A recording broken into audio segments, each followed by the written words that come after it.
Hello students, कल हमने ये सामने जो आपको सवाल दिखाई दे रहा है, इस सवाल का माध्य ज्ञात किया था कल्पित माध्य विधि से। आज हम इसी सवाल को पद विचलन विधि से हल करेंगे। कल्पित माध्य विधि समांतर माध्य ज्ञात करने की लघु विधि है। पद विचलन विधि से हम इसको और भी लघु रूप में हल कर सकते हैं। तो आज हमको यही देखना है इसे किस प्रकार से हल करना है। इसे करने के लिए आप देख रहे हैं कि जो कल हमने सवाल लिया था, ठीक वही संख्याएं आज भी हमको यहाँ नज़र आ रही है।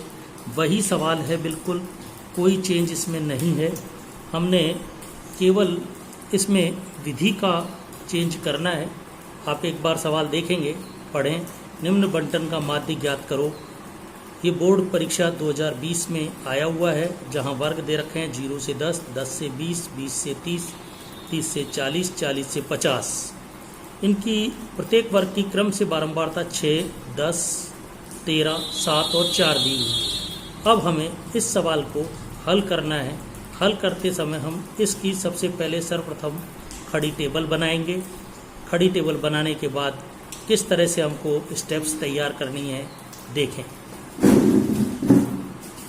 सर्वप्रथम हम इसको खड़े रूप में टेबल को तैयार करते हैं। ये वर्ग हमें दे रखा है 0 से 10, 10 से 20, 20 से 30, 30 से 40, 40 से 50। इस तरह से हमें ये 5 वर्ग दे रखे हैं। साथ ही इन प्रत्येक वर्गों की हमको बारंबारता दे रखी है, जिसे हम F से प्रदर्शित करते हैं। 6, 10, 13, 7 और 4। अब जब हमें पद विचलन विधि से इसका माध्य ज्ञात करना है, तो सर्वप्रथम हम इसका मध्यमान x ज्ञात करेंगे। ये विद्यार्थियों, कल जब हमने कल्पित माध्य विधि से इसे हल किया था, तब भी हमने मध्यमान x निकाला था, और उससे पहले जब प्रत्यक्ष विधि से वर्गीकृत बंटन का माध्य ज्ञात किया था, तब भी मध्यमान x निकाला। इसका मतलब है मध्यमान x तीनों ही विधि में निकाला जाए। निकालने का तरीका वही, प्रत्येक वर्ग की उच्चतम और निम्नतम सीमाओं को जोड़ना है और 2 का भाग देना है। वो मध्यमान x के रूप में हमें प्राप्त होगा, और इसे हम लिखेंगे मध्यमान x। पहला 0 में 10 जोड़ा 10, 2 का भाग दिया, हमें प्राप्त हुआ 5। 10 और 20 जोड़ा 30, 2 का भाग दिया, प्राप्त हुआ 15। 20 और 30 जोड़ा 50, 2 का भाग दिया 25। 30 और 40 जोड़ा 70, 2 का भाग दिया 35। ठीक इसी प्रकार से 40 और 50 जोड़ा 2 का भाग दिया, तो हमें 45 प्राप्त हुआ। इस तरह से हमने मध्यमान x प्राप्त किया। मध्यमान x प्राप्त करने के बाद ठीक कल्पित माध्य विधि की तरह ही हम इस विधि में भी बीच की बारंबारताओं में जो सबसे बड़ी बारंबारता है, उससे संबंधित x के मान को कल्पित माध्य a मान के चलेंगे। यानी a बराबर हमारा हो गया 25। इसी का उपयोग करते हुए हमको सवाल को आगे बढ़ाना है। ठीक कल की ही तरह हमें d यहाँ प्राप्त करना है, जिसे हमने विचलन कहा था। हर एक x से इस कल्पित माध्य का कितना विचलन है, वो ज्ञात करके यहाँ लिखना है।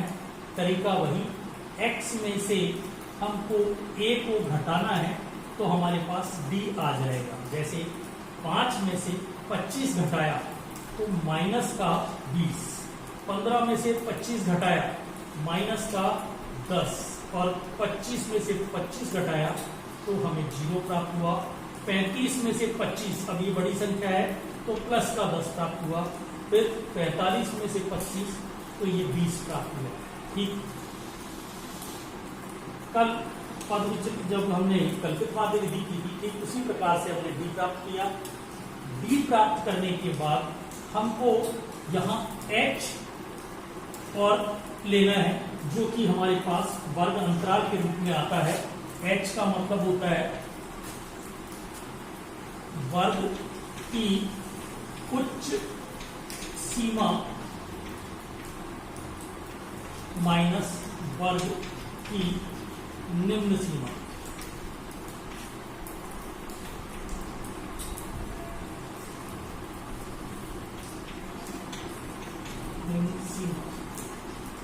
ये हमने प्रत्येक वर्ग में देखा, किसी भी वर्ग से देख लें 10 माइनस 0 यानी 10 प्राप्त होगा। तो इस वर्ग अंतराल 10 का हम इस d में भाग देते जाएंगे तो हमें यहाँ u प्राप्त होगा और इसका अर्थ होता है d बटा h। d हमारे पास इस टेबल के इस कॉलम में निकला हुआ है, h हमने वो निकाला है, इसका भाग देंगे तो हमें संख्याएं और भी छोटी प्राप्त होती जाएगी।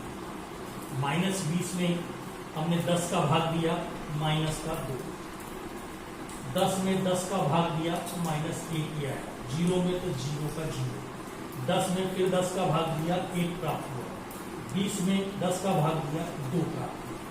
यानी हमने इस d के मानों को और भी लघु कर लिया है। अब अगला काम, हमने कल्पित माध्य विधि में f को d से गुणा किया, पद विचलन विधि में हम f को u से गुणा करेंगे। इन दोनों खानों को हमको गुणा करना है और अगला हमारा जो खाना प्राप्त होगा वो f इंटू d प्राप्त होगा, f इंटू u प्राप्त होगा। ये हमें प्राप्त करना है।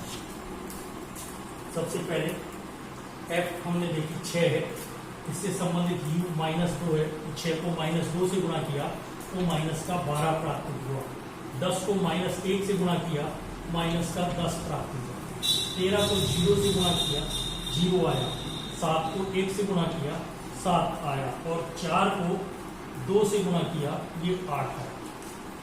ठीक, कल्पित माध्य विधि की तरह ही माइनस माइनस वाले जोड़ों को एक जगह करा और प्लस प्लस वालों को एक जगह किया। 10 और 12 जोड़े माइनस का 22 और यहाँ 8 और 7 जोड़ा माइनस का 15, प्लस का 15 हमें प्राप्त हुआ। सिग्मा एफ यू कहेंगे अपने से। पहले हमने क्योंकि डी को एफ से गुणा किया था कल्पित माध्य विधि में, तो सिग्मा एफ डी कहा था। यहाँ हमने यू को एफ से गुणा किया है, इसलिए ये एफ यू प्राप्त हुआ है। इसे हम निकालेंगे। यहाँ देख रहे हैं एक माइनस का है, एक प्लस का है। जब इन्हें जोड़ेंगे तो इनका डिफरेंस आएगा और जो बड़ा चिन्ह है वही यहाँ काम में आएगा। 22 वाली संख्या बड़ी है माइनस की, तो माइनस का बचेगा। 22 में से 15 का अंतर निकाल दिया जाए तो 7 प्राप्त होगा। अब पद विचलन विधि से समांतर माध्य का जो सूत्र है वो हमको ज्ञात करना है।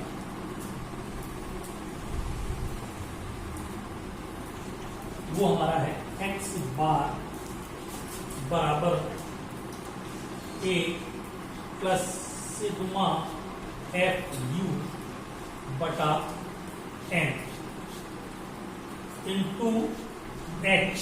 एक चीज ये ध्यान रखें, कल्पित माध्य विधि और पद विचलन विधि में थोड़ा सा अंतर है। वहां सिग्मा एफ डी था, यहाँ सिग्मा एफ यू है। वहां हमने डी को एफ से गुणा किया था इसलिए एफ डी था, यहाँ हमने एफ को यू से गुणा किया इसलिए एफ यू। इस टेबल में हमने डी में एच का भाग दिया है, इसलिए यहाँ वापस सूत्र में इंटू एच हमको करना है। ये हमारा फार्मूला है, इसमें हम मान रखते चले जाएंगे। ए का मान हमारा जो है वो हम पहले ही निश्चित कर चुके थे। जब हमने सवाल शुरू किया था तो हम कल्पित माध्य 25 मान के चले गए। यहाँ इन बारंबारताओं का जोड़ कैपिटल एन भी हमें प्राप्त करना है। वो इस तरह से जैसे बाकी शेष 2 सवालों में हमने किया, इनको हम जोड़ लेंगे तो ये हमें प्राप्त होगा 40। देख लें 20, 30 और 10 40। आगे हमने मान रखना शुरू किया, प्लस का निशान माइनस का 7 यानी एफ यू का मान सिग्मा एफ यू का -7 था, एन का मान है 40 इंटू h का मान हमारे पास वहां हमने 10 प्राप्त किया है, तो ये प्राप्त हो गया। आगे हमको फिर हल करना है 25 प्लस माइनस माइनस 7 बटा 4। क्यों? क्योंकि यहाँ ये एक जीरो से जीरो हम काट सकते हैं। मित्रों देख सकते हैं कल भी हमारे पास लास्ट की स्टेप में 25 माइनस 7 बटा 4 आया था।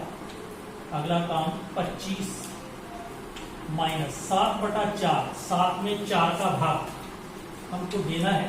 तो ये हमारा भाग देने का तरीका बहुत सरल तरीके से, जल्दबाजी नहीं करनी है। 4 एकम 4, 3 बचा, दशमलव लगाया 0, 4 सत्ते 28 बचा 2, दशमलव लगा रखा है 0, 4 का भाग दिया, 4 पंजे 20, ये हमें प्राप्त हुआ। शेष पर 0, यानी 7 में 4 का भाग दिया तो प्राप्त हुआ 1.7 और 5। इसको हम 25 में से घटा दें।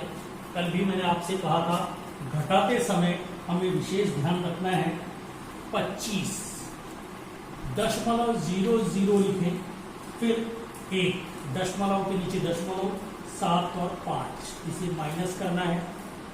10 में से 5 गया 5, 9 में से 7 गया 2, दशमलव यहाँ लगा, यहाँ से एक हासिल जा चुकी थी, 4 में से 1 गया 3 और यहाँ बचा हमारा 2 ऐसे कैसे, यानी आंसर आया वही कल की ही तरह 23.25। इस चीज को हमें ध्यान रखना